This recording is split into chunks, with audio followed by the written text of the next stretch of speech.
समग्र हिंदू समाज भोगराई प्रखंड पक्षर टुकुरिया हाजिर मंडल में मंगलवार हिंदू सम्मेलन अनुष्ठित हो जाइछि। आरएसएस रो शताब्दी वर्ष पूर्ति पालन अवसर में सबुठी एभली कार्यक्रम आयोजन हेउछि।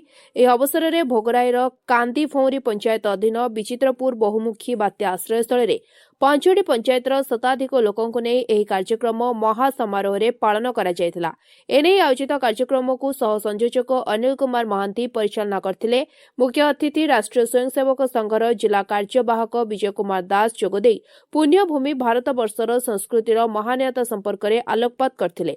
मुख्य वक्ता पूर्वतन प्रधान शिक्षक तथा क्षेत्र संस्कृत विशारद श्रीनिवास प्रधान जोगदेई स्वाभिमान बलिदान और दृढ़ संकल्प देशभक्तिर प्रतीक याछड़ा विनयशीलता और स्पष्टवादितार पटांतर नाही बोली मत व्यक्त करथिले।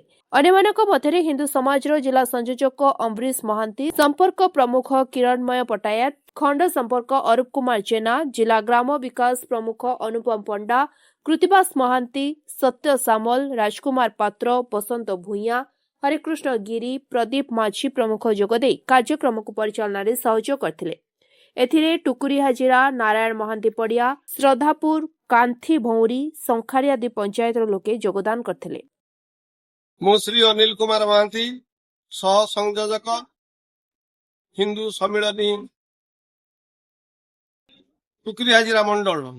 मुख्य उद्देश्य होची आमे सनातन धर्मर पूर्ववर्ती पीढ़ी मानक पई परवर्ती पीढ़ी मानक पई सेमाने की प्रकार भाव रे सनातन धर्म कौन, आमे हिंदू आमर कौन कौन कर्तव्य एवं परस्पर भितर आंतरिकता भ्रातृभाव सृष्टि करिबा, परस्पर का भितर अहंकार मन भितर रखिबा नहीं, कौन सी राजनैतिक कथा को आमे नबा नहीं, यही प्रकार उद्देश्य एवं सनातन धर्मर जो मार्गदर्शक माई अतिथि माने आसीथिले सेमाने मध्य उचित मार्गदर्शक देई गले। तेणु यही उद्देश्य रे आजिकार यही